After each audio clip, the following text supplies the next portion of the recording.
성령님 좋은 아침입니다. 시간 성령님을 초청합니다.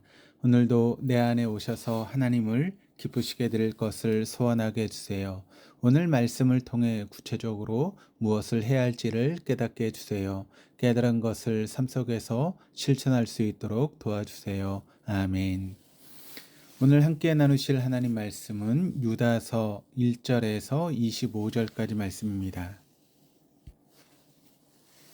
유다서 제1장.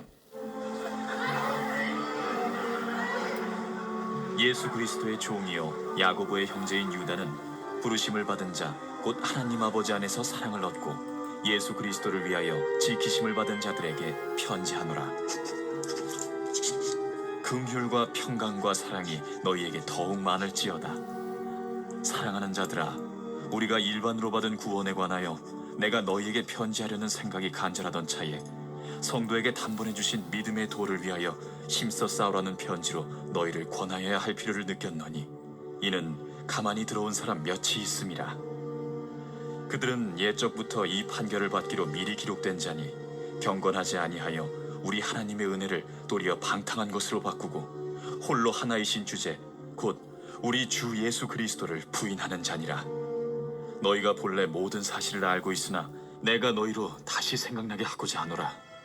주께서 백성을 애굽에서 구원하여 내시고 후에 믿지 아니하는 자들을 멸하셨으며 또 자기 지위를 지키지 아니하고 자기 처소를 떠난 천사들을 큰 날의 심판까지 영원한 결박으로 흑암에 가두셨으며 소돔과 고모라와 그 이웃 도시들도 그들과 같은 행동으로 음란하며 다른 육체를 따라가다가 영원한 불의 형벌을 받음으로 거울이 되었느니라.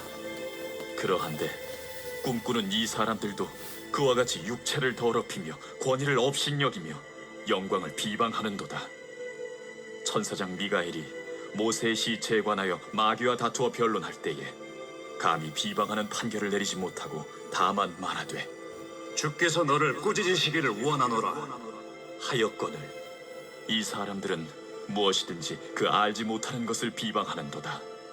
또 그들은 이성 없는 짐승같이 본능으로 아는 그것으로 멸망하느니라. 화 있을진저 이 사람들이여, 가인의 길에 행하였으며 삭슬 위하여 발람의 어그러진 길로 몰려갔으며 고라의 패역을 따라 멸망을 받았도다. 그들은 기탄 없이 너희와 함께 먹으니 너희의 애찬의 암초요 자기 몸만 기르는 목자요 바람에 불려가는 물 없는 구름이요 죽고 또 죽어 뿌리같이 뽑힌 열매 없는 가을나무요 자기 수치의 거품을 뿜는 바다의 거친 물결이요 영원히 예비된 캄캄한 흑암으로 돌아갈 유리하는 별들이라. 아담의 7대손 에녹이 이 사람들에 대하여도 예언하여 이르되 보라, 주께서 그 수만의 거룩한 자와 함께 임하셨나니 이는 무사람을 심판하사 모든 경건하지 않은 자가 경건하지 않게 행한 모든 경건하지 않은 일과 또 경건하지 않은 죄인들이 주를 거슬러 한 모든 완악한 말로 말미암아 그들을 정죄하려 하심이라. 하였느니라. 이 사람들은 원망하는 자며 불만을 토하는 자며 그 정욕대로 행하는 자라. 그 입으로 자랑하는 말을 하며 이익을 위하여 아첨하느니라. 사랑하는 자들아, 너희는 우리 주 예수 그리스도의 사도들이 미리 한 말을 기억하라. 그들이 너희에게 말하기를 마지막 때에 자기의 경건하지 않은 정욕대로 행하며 조롱하는 자들이 있으리라 하였나니 이 사람들은 분열을 일으키는 자며 육에 속한 자며 성령이 없는 자니라. 사랑하는 자들아, 너희는 너희의 지극히 거룩한 믿음 위에 자신을 세우며 성령으로 기도하며 하나님의 사랑 안에서 자신을 지키며 영생에 이르도록 우리 주 예수 그리스도의 긍휼을 기다리라. 어떤 의심하는 자들을 긍휼히 여기라. 또 어떤 자를 불에서 끌어내어 구원하라. 또 어떤 자를 그 육체로 더럽힌 옷까지도 미워하되 두려움으로 긍휼히 여기라. 능히 너희를 보호하사 거침이 없게 하시고 너희로 그 영광 앞에 흠이 없이 기쁨으로 서게 하시리. 곧 우리 구주 홀로 하나이신 하나님께 우리 주 예수 그리스도로 말미암아 영광과 위엄과 권력과 권세가 영원 전부터 이제와 영원토록 있을지어다. 아멘.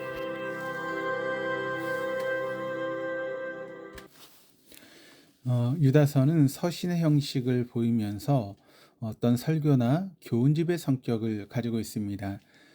유다서는 학문적인 측면에서 신약 성경 중 가장 경시된 책이었으며 난해한 책으로 알려져 있습니다. 그 이유가 여러 가지가 있겠으나 본문에서 언급하는 이단 사상이 기자가 생존했던 시대와 맞지 않다라고 보는 견해와 이 책에서 언급한 내용이 위경인 모세 승천 혹은 에녹서를 인용하고 있다라고 보는 견해 때문입니다. 역사가 유세비우스는 유다서의 정경성을 의심했습니다. 하지만 터툴리안, 오리겐, 그리고 제롬 같은 교부들은 유다서의 권위를 인정하고 받아들였습니다. 무엇보다도 중요한 것은 성경 66권이 정경화되는 가운데 성령 하나님의 인도하심이 있었다라고 볼 때 유다서의 정경성은 의심의 여지가 없다라고 보아야 합니다. 유다서가 정경으로 받아들이게 된 이유 중 하나는 유다서의 기자가 예수님의 동생 유다로 보기 때문입니다. 유다서의 기자는 1절의 수로 밝히기를 야고보의 형제인 유다입니다. 그런데 이 유다가 구체적으로 누구인가에 대해서는 논란의 대상이 있었습니다. 12명의 제자 중 유다가 있습니다. 예수님의 12제자 중 다데오는 누가복음 16장 6절에는 야고보의 형제 유다로 기록이 되어 있습니다. 하지만 유다서의 기자를 사도 유다로 보기보다는 마가복음 6장 3절에 언급된 예수님의 동생 유다로 보는 것이 일반적인 견해입니다. 유다서가 정경으로 받아들이게 된 더 큰 이유는 본문이 구약 성경을 인용하고 있다라고 하는 점과 베드로후서의 내용과 유사하다라고 하는 점입니다. 베드로후서와 유다서 두 책의 중요한 공통점은 거짓 교사들에 대한 경고의 내용을 담고 있다는 것입니다. 이단의 역사는 초대교회 역사와 함께 이어져 왔습니다. 그러니까 교회를 위협하는 거짓 교사들의 가르침과 이단은 항상 있어 왔다라고 하는 사실입니다. 오늘날 우리가 살아가는 이 시대에도 거짓 가르침은 있습니다. 그러므로 신자들에게 필요한 것이 바로 믿음을 지키기 위한 노력입니다. 유다서를 쓴 유다가 자신의 서신의 목적을 3절에서 밝히고 있습니다.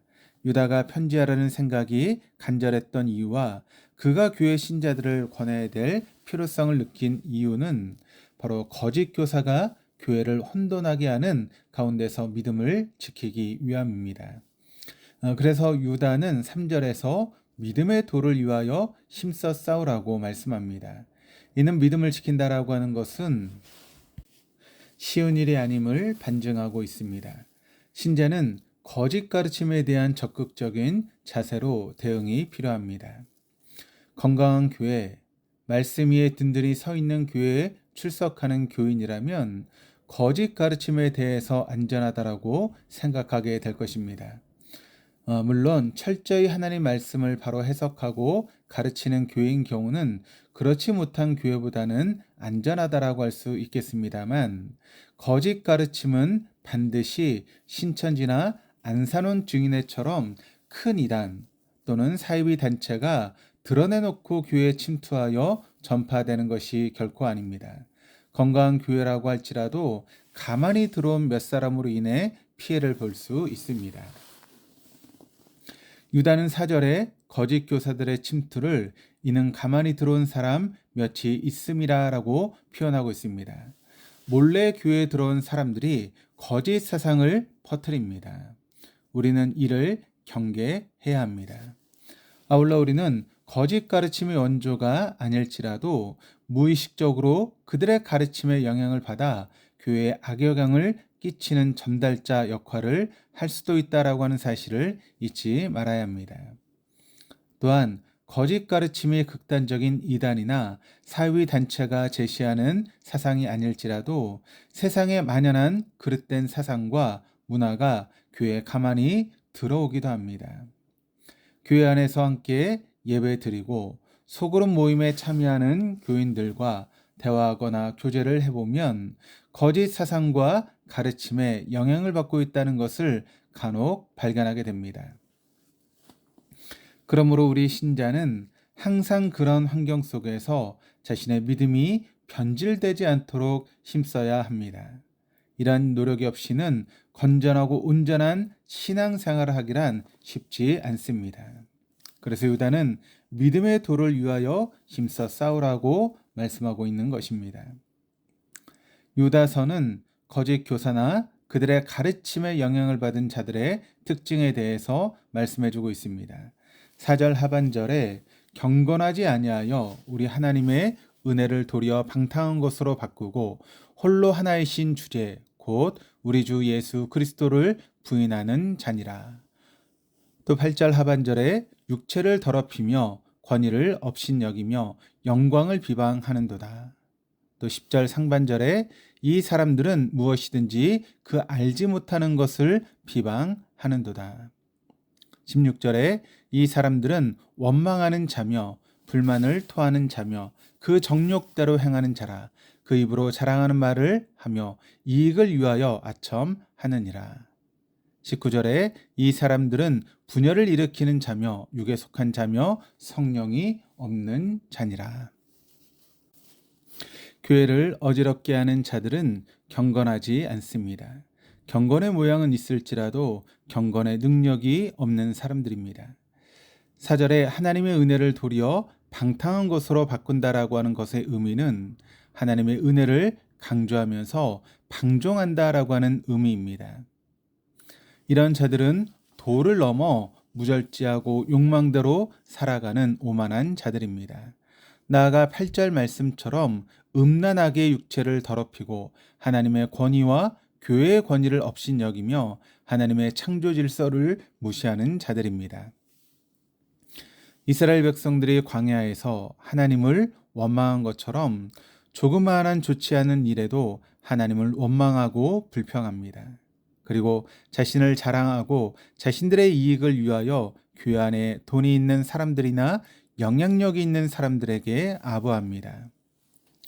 유다서가 쓰일 당시 거짓 교사들은 천사를 비방했습니다.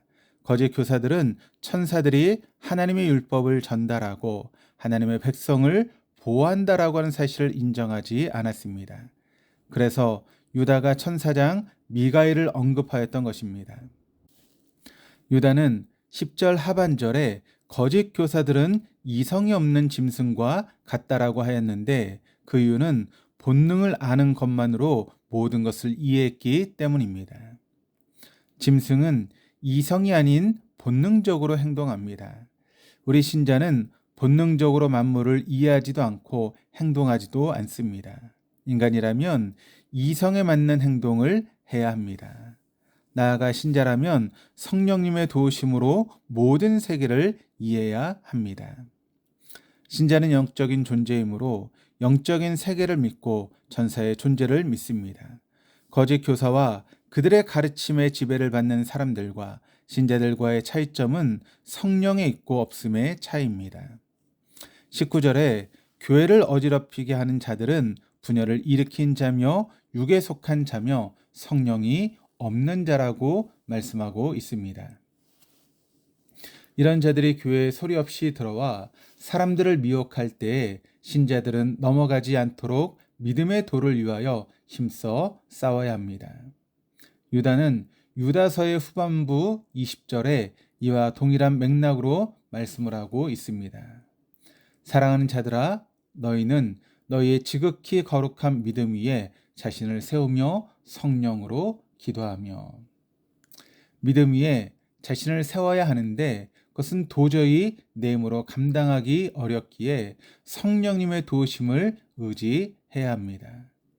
신자는 항상 믿음을 지키기 위한 노력에도 성령님의 도움을 받아야만 합니다. 성령님을 떠나 자신의 의지대로 행동하는 사람은 하나님의 자녀라 할 수 없습니다. 교회가 더욱 말씀 위에 굳게 서고 이단 사상으로부터 안전하기 위해서는 성령님의 도우심을 바라는 끊임없는 기도가 있어야 합니다.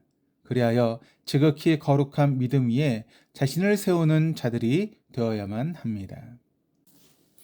마지막으로 유다의 축복의 말씀이 오늘 이 시간 성도님들에게 축복이 되기를 소망합니다. 24절, 25절 말씀입니다. 능히 너희를 보호하사 거침이 없게 하시고 너희로 그 영광 앞에 흠이 없이 기쁨으로 서게 하실 이 곧 우리 구주 홀로 하나님이신 하나님께 우리 주 예수 그리스도로 말미암아 영광과 위엄과 권력과 권세가 영원전부터 이제와 영원토록 있을지어다.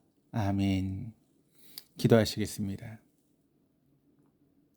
하나님 아버지, 거짓 교사와 그들의 가르침으로부터 저희들을 보호하시기 위해 성령님을 허락하심을 감사드립니다. 믿음의 도를 위하여 힘써 싸우는 자들이 되게 하옵소서. 본능적으로 행동하는 자들처럼 멸망할 자가 우리 교회 안에 한 사람도 없게 하옵소서. 이단 사상 이외에도 세상에 만연하는 거짓된 조리와 사상에도 영향을 받지 않는 자들이 되게 하옵소서. 감사드리며 예수 그리스도 이름으로 기도드립니다. 아멘.